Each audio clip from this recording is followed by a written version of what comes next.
a tenu une deuxième conférence sur le thème des dettes illégitimes privées et publiques. Et on a commencé par définir ce que c'est des dettes privées illégitimes, ce que c'est des dettes publiques illégitimes.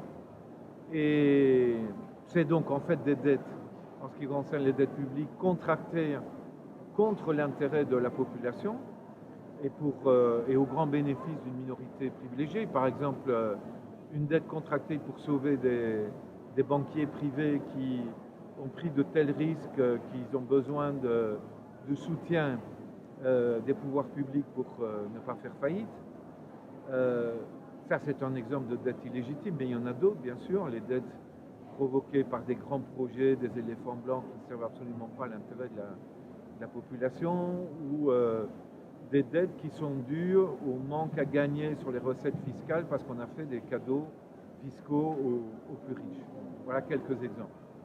Sans oublier le fait que les pouvoirs publics sont obligés d'emprunter auprès des banques et des marchés financiers privés depuis que le traité de Maastricht interdit aux banques centrales des États de la zone euro de prêter de l'argent directement aux États.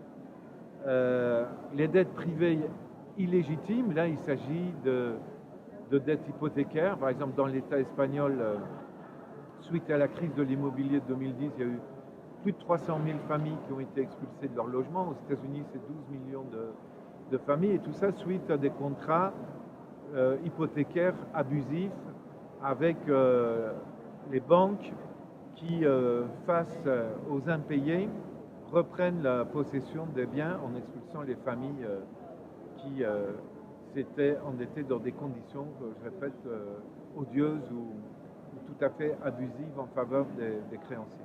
Mais on pourrait parler des dettes étudiantes dans des pays comme les États-Unis, la Grande-Bretagne, mais aussi le Chili et l'Afrique du Sud, des dettes des paysans indiens qui en a poussé plus de 10 000 au suicide, ou des abus du microcrédit. Et donc, pour le Comité pour l'abolition des dettes illégitimes, qui organisait ces deux ateliers du matin et de l'après-midi, du 22 août, il s'agissait de bien montrer à quel point, parmi les luttes fondamentales qui sont très importantes à soutenir, les luttes contre les dettes illégitimes doivent occuper une place centrale.